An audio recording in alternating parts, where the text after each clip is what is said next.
Indo British advanced pain clinic నొప్పి మాయం surgery దూరం ఫర్ అపాయింట్మెంట్స్ 9155515563. ఇటీవల కాలంలో అంటే ఈ గత 1-2 రోజుల్లో మనకి ఒక కుర్రవాడు వార్తల్లోకి ఎక్కాడు.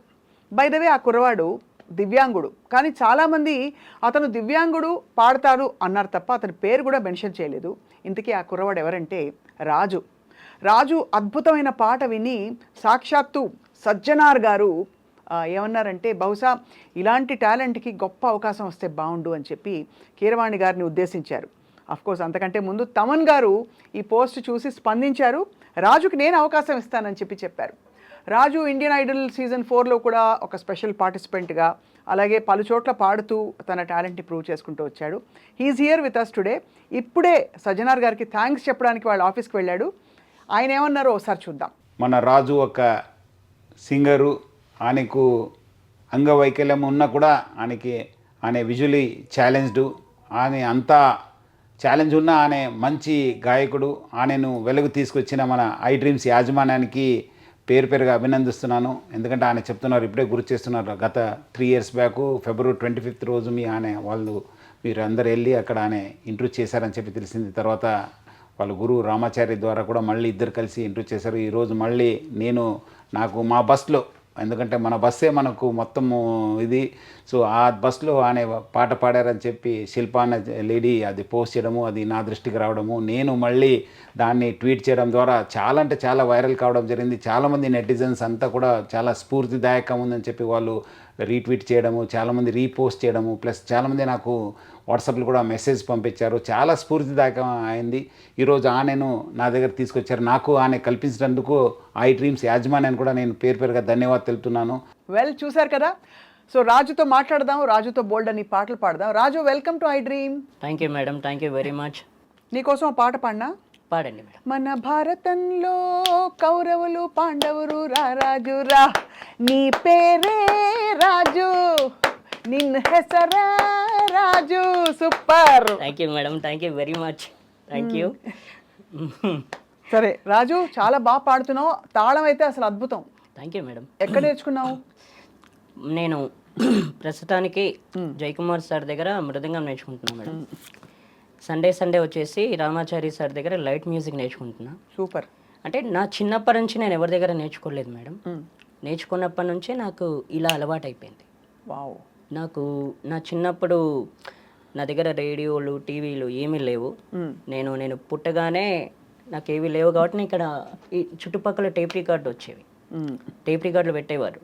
వాళ్ళు ఏం చేస్తారంటే ఆ టేప్ రికార్డుల గోడ మీద కూర్చొని అట్లా వింటూ ఉండేవాడిని.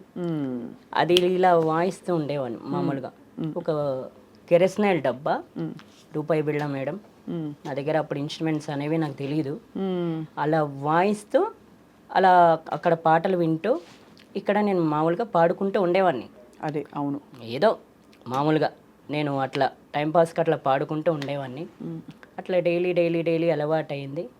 కొద్ది రోజుల తర్వాత కెరస్నాయిల్ డబ్బా పోయింది మేడం. పోతే ఆ తర్వాత దీంతోనే ఇంకా అలవాటు అయిపోయింది. ఇదే ఇన్స్ట్రుమెంట్. ఎలా వస్తుంది చెప్పా? అంత సౌండ్ ఎలా వస్తుంది అబ్బా? అంటే మామూలుగా ఇది ఇలా వస్తుంది మేడం. దాన్ని ఇలా పట్టుకుంటే ఇలా వస్తుంది. నీకు భలే వస్తుంది సౌండ్. నాకైతే ఎలా అన్నా కూడా రావట్లేదు. అంటే మామూలుగా నాకు అలా అలవాటు అయిపోయింది మేడం. నిజంగా అది ఇలా వాయించడం అలవాటు అయిపోయింది. ఇంకా దీంతోనే ప్రాక్టీస్ చేస్తూ ఉన్నా. ఇంకా ఇదే అలవాటు అయిపోయింది.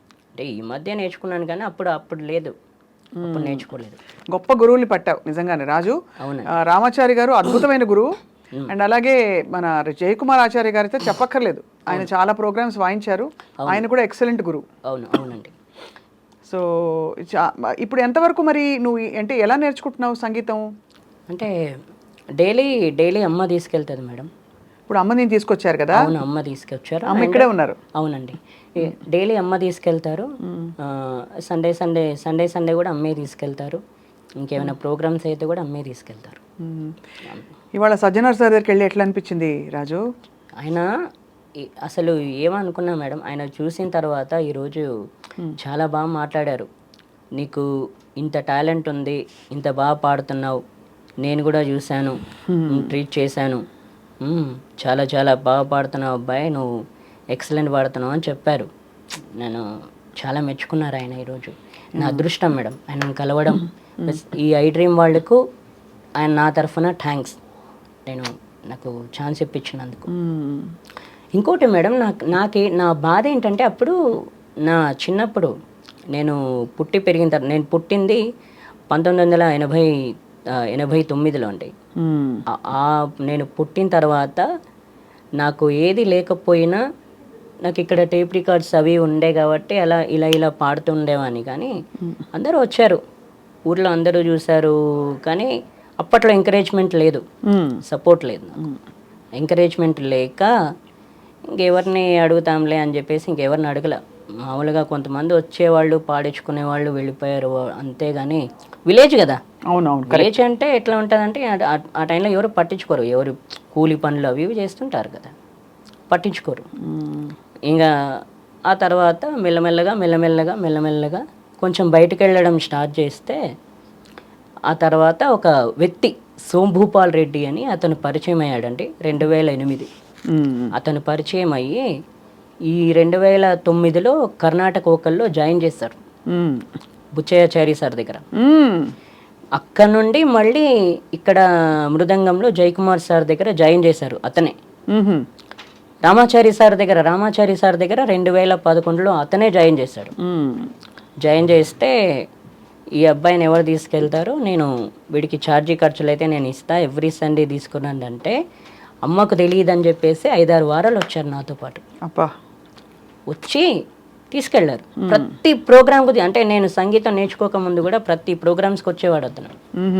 ప్రతి ప్రోగ్రామ్స్కు, ఏ ప్రోగ్రామ్ అయితే ఆ ప్రోగ్రామ్కు తీసుకెళ్లారు, తీసుకొచ్చేవాడు.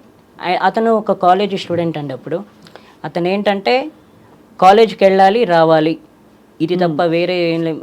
కానీ నన్ను చూసుకునేవాడు ఆయన. ఇంకా మరి కాలేజీ ఎట్లా చదివాడో తెలియదు, కానీ ఏదైనా ఇట్లా ప్రోగ్రామ్ అవుతుందన్న అంటే కాలేజ్ వదిలేసుకొని కూడా నాతో పాటు తిరిగాడు అతను. మామూలుగా ఇప్పుడు మీరు చూడండి, బయట ఎవరు అంతా చేయరు, కష్టం. మీరు జర్నలిస్ట్, మీరు కూడా చూస్తుంటారు, బయట జరిగేవి మీకు కూడా తెలుస్తూ ఉంటాయి కాబట్టి. అవును, అట్లా ఎవరు చేయరు. కానీ అతను కాలేజ్ కూడా వదులుకొని నా కోసం తిరిగాడు. అంత కష్టపడ్డాడు. అదృష్టం కదా. అవునండి, నా అదృష్టం నిజంగా. కానీ రాజు, యువర్ అద్భుతమైన టాలెంట్. రాజు, ఒక పాట పాడమని అడగచ్చా? అడగండి. అయ్యో, మీరు అడగడం నేను పాడకపోవడమా? సరే, మంచి నీకు ఇష్టమైన పాట రాజు.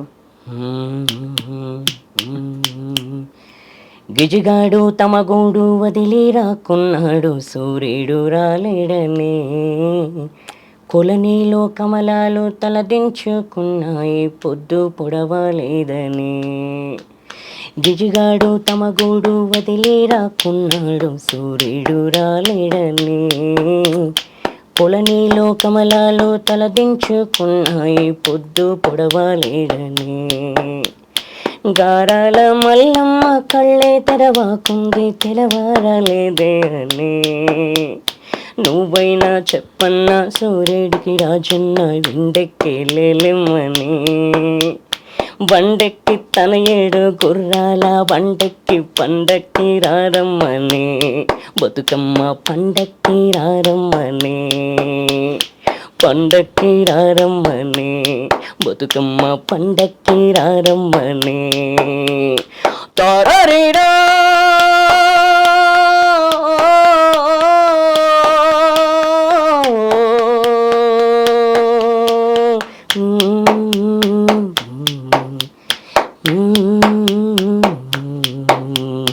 నడుమింట సూర్యుడు నిప్పుల్లో చెరిగేడు, పసికందు పడుకుండని. నడుమింట సూర్యుడు నిప్పుల్లో చెరిగేడు, పసికందు పడుకుండని. నువ్వైనా చెప్పన్నా సూర్యుడికి రాజన్న, మబ్బు చాటుకి రమ్మని, నా బిడ్డకి రవ్వంతాలకిమ్మని. కంటికి రెప్పల కాచుకున్నా గాని నీ మీదే నా కంటి చూపు.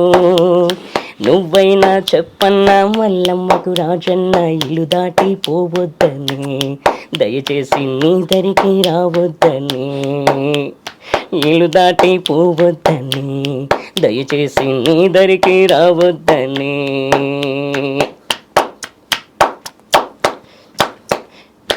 Thank you madam. కళ్ళల్లో నీళ్ళు వచ్చేసాయి నాన్న. థ్యాంక్ యూ ఎంత ఎంత ఆర్తి ఉంది వాయిస్ లో నీకు. Thank you very much. చాలా పెద్ద పెద్ద వాళ్ళు ఇప్పుడు ఇండియన్ ఐడల్లో విన్న వాళ్ళందరూ కూడా ఏమని ఉంటారు రాజు? ఏమన్నారు అందరూ? మురిసి ముక్కలు అయిపోయారా?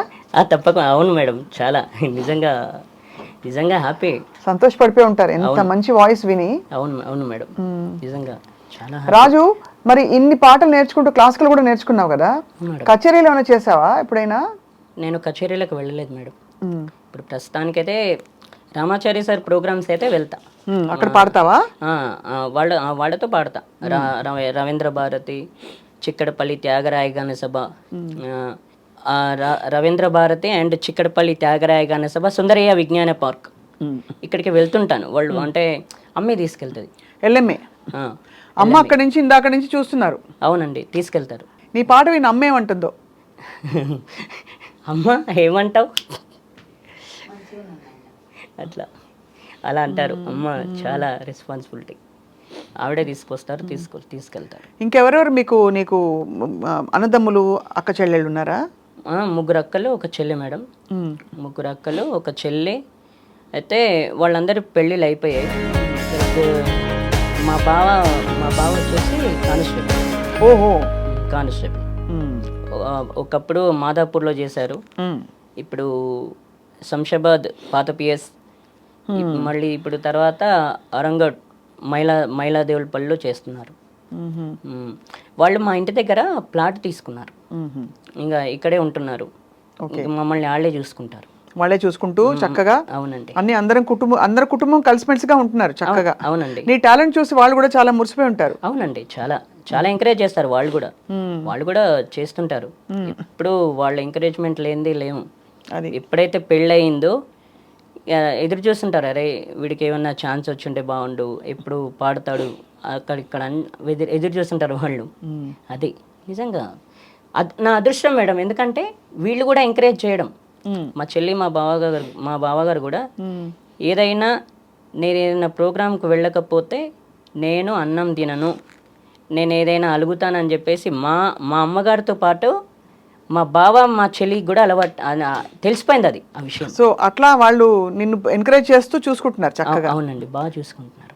రాజు, నీకు ఇంత హృదయం ఉంది, ఇంత ఆర్తి ఉంది గొంతులో, ఇంత చక్కటి టాలెంట్ ఉంది, అన్ని అవకాశాలు కలిసి వస్తున్నాయి.